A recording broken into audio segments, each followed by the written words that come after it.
நான் ஏன் தலைவர் அவர்களை அவருடைய தலைமையை ஏற்றேன் என்று சொன்னால், இந்த இயக்கம் என்பது எவருக்கும் அடிப்படையாத இயக்கம். இன்று திராவிட கொள்கையை பாதுகாக்கக்கூடிய ஒரு தலைவராக அவர் விளங்குகின்றார். மத்திய அரசிற்கு அடிமையாக இருக்கின்ற எடப்பாடி பழனிசாமி இன்று தலைவராக இருக்கக்கூடிய அந்த இயக்கம் 72 தோன்றப்பட்ட அந்த இயக்கம் அல்ல. எடப்பாடி பழனிசாமியால் துவக்கப்பட்ட இயக்கம் 2017ஆம் ஆண்டு பூவத்தூரில் தோன்றப்பட்ட இயக்கம். அந்த பூவத்தூர் அதிமுகவில் இருக்க நான் தயாரில்லை. மத்திய பாரதிய ஜனதா கட்சி, ஒன்றிய அரசு நமக்கு நிதி தருவதில்லை. நிதி தரவில்லை என்று சொன்னாலும் எதிர்த்து போராடக்கூடிய வல்லமை, எதிர்த்து போராடி வெற்றி பெறக்கூடிய வல்லமை நம்முடைய முதலமைச்சர் தலைவர் அவர்களுக்கு இருக்கின்றது என்பதை நாம் அறிவோம். கல்வி நிதி, கல்விக்காக ஏன் கல்வி நிதியை ஒன்றிய அரசு நமக்கு தரவில்லை என்பதை எண்ணி பார்க்க வேண்டும். ஒன்றிய அரசினுடைய நோக்கம் தமிழகத்தில் இந்தியை திணிக்க வேண்டும், இந்தியை 3வது மொழியாக ஏற்றுக்கொள்ள வேண்டும் என்று சொல்லி இந்தியை திணிப்பதற்காக ஒன்றிய அரசு முற்படும் பொழுதுதான் அந்த கல்விக் கொள்கையை தளபதி ஏற்க மாட்டேன் என்று சொல்லுகின்றார். நிதியை தரமாட்டேன் என்று ஒன்றிய அரசு தெரிவிக்கின்றது. அப்படி நீங்கள் தமிழுக்காக அடிப்படைய வேண்டும் என்று எண்ணினால் அதற்கு நான் அல்ல, நான் ஆள் அல்ல என்று சொல்வதுதான் நம்முடைய தலைவர் தளபதி அவர்கள் என்பதை இங்கே நான் சொல்ல கடமைப்பட்டிருக்கின்றேன். இங்கே குறிப்பிட்டார்கள், ஒன்றிய அரசினுடைய அடிமைகளை பற்றி தெரிவித்தார்கள். நான் ஏன் தலைவர் அவர்களை அவருடைய தலைமையை ஏற்றேன் என்று சொன்னால், இந்த இயக்கம் என்பது சுயமரியாதை உள்ள இயக்கம், கொள்கை உள்ள இயக்கம், எவருக்கும் அடிப்படையாத இயக்கம், எந்த விதத்திலும் எவருக்கும் அடங்காத இயக்கம், எதையும் எதிர்கொண்டு வெற்றி பெறக்கூடிய இயக்கம்.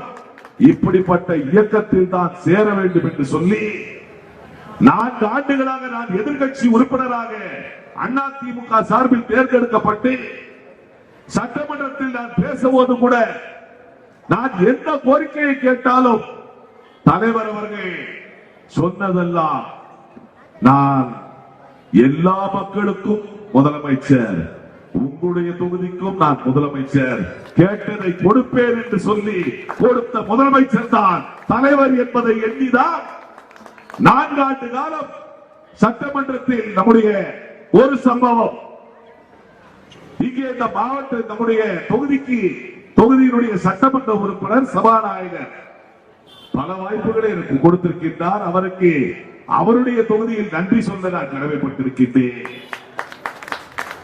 ஒரு முறை சுயமரியாதை சுடர் WPS சவுந்தரபாண்டியனார் அவர்களுடைய மணிமண்டபம் தமிழகத்தில் இல்லை என்று நான் ஒரு கேள்வியை கேட்க, அதற்கு நம்முடைய தளபதி தலைவர் அவர்கள் அவர் சொன்ன வார்த்தை, உடனடியாக சுயமரியாதை சுடர் திராவிட வரலாற்றில் உள்ள பெருந்தலைவர் திரு WPS சவுந்தரபாண்டியனார் அவர்களுக்கு மணிமண்டபம் அமைக்கப்படும் என்று உடனடியாக அறிவித்தார் நம்முடைய தலைவர் அவர்கள். இதை நான் குறிப்பிடுவதற்கு காரணம், இன்று திராவிட கொள்கையை பாதுகாக்கக்கூடிய ஒரு தலைவராக அவர் விளங்குகின்றார். இப்படிப்பட்ட ஒரு தலைமை நமக்கு தேவை. தலை குனியாத தலைமை வேண்டும், ஒன்றிய அரசை எதிர்த்து போராடக்கூடிய தலைமை வேண்டும் என்றுதான் நான் இணைந்த போது, அவரை சந்தித்த போது கண்டேன், அவருடைய அன்பை கண்டேன். எதிர்கட்சியை சார்ந்தவர்கள் கரூரில் ஒரு கூட்டத்தை நடத்தும் பொழுது 41 பேர் இறந்து போகின்றார்கள். அவர் எதிர்கட்சியை சார்ந்தவர்கள் என்று நினைக்கவில்லை, என் தமிழ் மக்கள் என்று சொல்லி உடனடியாக சென்று பார்த்தவர் தான் நம்முடைய தலைவர் என்பதை, அவருடைய மனித நேயத்தை எடுத்துரைக்க கடமைப்பட்டிருக்கின்றேன்.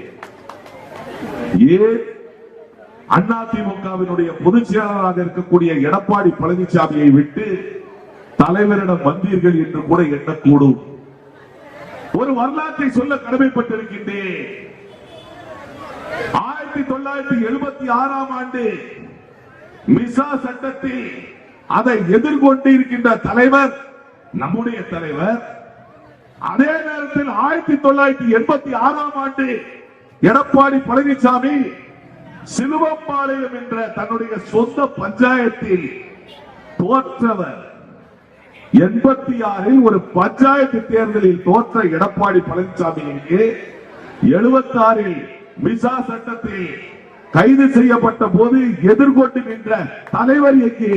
இதுதான் ஒப்பீடு. இவர்கள் இருவருக்கும் மத்திய அரசிற்கு அடிமையாக இருக்கின்ற எடப்பாடி பழனிசாமி இன்று தலைவராக இருக்கக்கூடிய அந்த இயக்கம் 72 தோன்றப்பட்ட அந்த இயக்கம் அல்ல, எடப்பாடி பழனிசாமியால் துவக்கப்பட்ட இயக்கம்.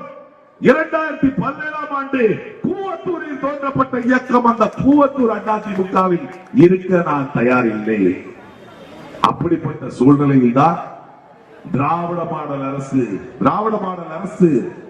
காரணம், திராவிட கொள்கைகளான சுயமரியாதை, சுய சிந்தனை, சமூக நீதி என்று சொல்லி எல்லாவற்றுக்கும் அந்த கொள்கையை பாதுகாக்கக்கூடிய ஒரு மாபெரும் தலைவராக விளங்கக்கூடிய நம்முடைய தலைவர் அவர்களை சந்திக்கக்கூடிய வாய்ப்பு கிடைத்த போதுதான் உண்மையான திராவிட இயக்கத்தில் இணைவதற்கு முற்பட்டு இன்று உங்கள் முன்னால் பேசக்கூடிய ஒரு நல்வாய்ப்பினை கொடுத்த தலைவர் அவர்களுக்கு மீண்டும் மீண்டும் நன்றியை தெரிவித்துக் கொள்கின்றேன். இன்று மத்திய அரசு நம்மளை எப்படி வஞ்சிக்கின்றது என்பதை நீங்கள் அறிவீர்கள். குறிப்பாக தாய்மார்கள் 100 நாள் வேலை திட்டத்தை நிறுத்தினார்கள். அதை சட்டத்தை இயற்றியது காங்கிரஸ் ஆட்சி.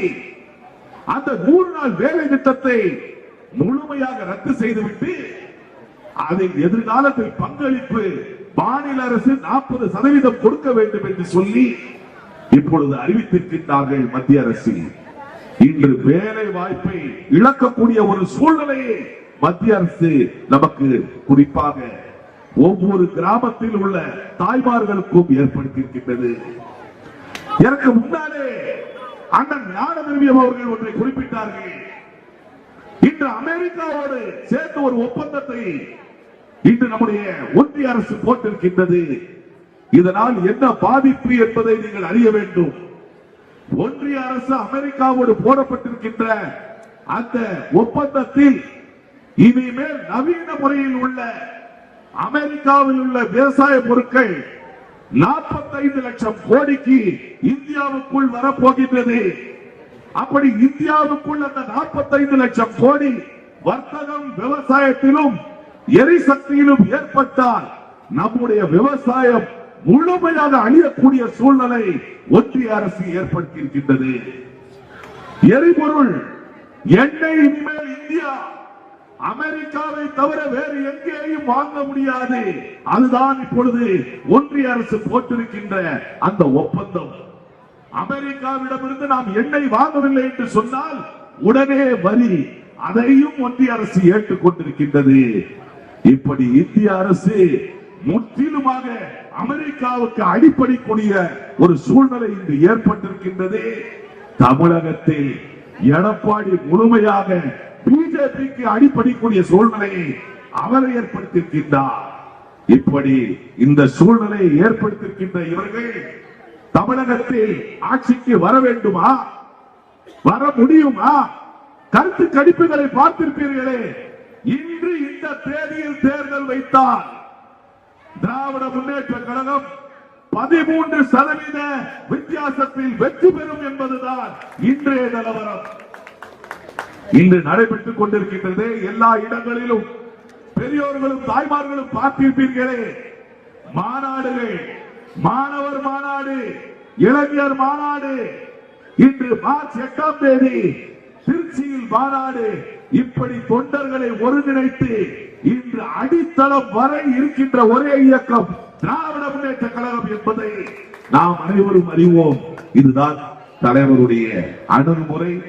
கழகத்தை இன்றைய தினம் வெற்றி பாதைக்கு அழைத்து செல்லக்கூடிய ஒரு நல்ல சூழ்நிலையை அவர் உருவாக்கி வைத்திருக்கின்றார். நான் இங்கே எப்படி அதிமுக ஒன்றிய அரசுக்கு அடிபணிந்திருக்கின்றது என்பதை எடுத்துரைக்க விரும்புகின்றேன். காரணம், 2017 ஆண்டிலிருந்து 2021 ஆண்டு வரை பிஜேபி என்ன சொல்கின்றதோ அதை அடிமை சாசனமாக ஏற்றவர் தான் எடப்பாடி. பிஜேபி எங்கேயாவது நினைத்து பாருங்கள், கூட்டணி அமைக்கும் பொழுது எந்த ஒரு கட்சியாவது பிரதான கட்சியை சென்று அவர்கள் தலைமை அங்கே சிசிடிவி கேமரா அணைக்கப்பட்டது. அந்த கொலை நடந்த போது மின்விளக்குகள் அணைக்கப்பட்டது. அதே போன்று கொலை செய்தவர்கள் மர்மமான முறையில் இருந்த போது அவர்கள் எதற்காக கொலை செய்யப்பட்டார்கள் என்பதெல்லாம் அதிமுக சட்டமன்ற குழுவில் உள்ள உறுப்பினர்கள் இன்று வரை சட்டம் ஒழுங்கு பற்றி பேசுகின்ற அவர்கள் இந்த கொலை முன்னாள் முதலமைச்சருடைய இல்லத்தில் நடைபெற்றிருக்கின்ற இந்த கொலையை பற்றி இன்று வரை வாய்த்திருக்கவில்லை. ஆனால் வருகின்ற ஆட்சி நம்முடைய தளபதியினுடைய ஆட்சியாக தான் இருக்கும். மீண்டும் சொல்கின்றேன், உண்மையாக குற்றவாளிகள் யார் என்று நாட்டு மக்களுக்கு தெரியும். அந்த குற்றவாளிகள் உறுதியாக தண்டனையை பெறுவார்கள். கொடநாட்டு கொலையில் அவர்கள் சிறை செல்வார்கள் என்பதை தெரிவித்து தமிழகம் தலைகுனியாது. நான் யாருக்கும் அஞ்ச மாட்டேன். நிதி கொடுத்தாலும் ஏற்றுக்கொண்டு மக்களுக்கு பணியாற்றுவேன். நிதி கொடுக்கவில்லை என்றாலும் என் கொள்கையை விட்டுக் கொடுக்க மாட்டேன் என்று இருக்கின்ற தளபதி அவர்களுக்கு பொருந்துகின்ற தலைப்பு தான் தலைமை. தமிழ்நாடு தலைகுனியாது. ஆகவே இந்த பகுதி மக்களுக்கு தெரிவித்துக் கொள்ளுகின்றேன், ராதாபுரம் மக்கள் 6000 கோடி பெற்ற ராசிக்காரர்கள், தமிழகத்தில் அதிகமான நிதி பெற்ற ராசிக்காரர்கள் இந்த கூட்டத்துக்கு வரும் பொழுது எனக்கு தெரிவதெல்லாம் இந்த ராதாபுரம் தொகுதி நம்முடைய தளபதியினுடைய லிஸ்டில் கண்டிப்பாக முதல் வெற்றியில் உள்ள தலைமை நம்முடைய சட்டமன்ற தொகுதியாக இருக்கின்றது என்பதை தெரிவித்து 6000 கோடிக்கு நலத்திட்டங்கள், 6000 கோடிக்கு திட்டங்கள், ஒவ்வொரு வீட்டுக்கும் திட்டம் என்று பெற்றிருக்கின்ற இந்த மக்கள் நீங்கள் மனதில் வைத்துக் கொள்வது உங்கள் தாரக மந்திரம் எதிரே இருக்கின்றது. ஸ்டாலின் தொடரட்டும், தமிழ்நாடு வெல்லட்டும், இதுதான் நம்முடைய தாரக மந்திரமாக இருக்க வேண்டும் என்று சொல்லி நான் இங்கே மீண்டும் தெரிவிக்கின்றேன், தமிழகம் தலைகுனியாது, எவருக்கும் அஞ்சாது, எதிர்த்து நிற்கும், வெற்றி பெறும். அது எவராக இருந்தாலும் சாதிக்கக்கூடிய தலைவர் நம்முடைய தலைவர் என்று சொல்லி வாய்ப்புக்கு நன்றி கூறி விடைபெறுகின்றேன். நன்றி, வணக்கம்.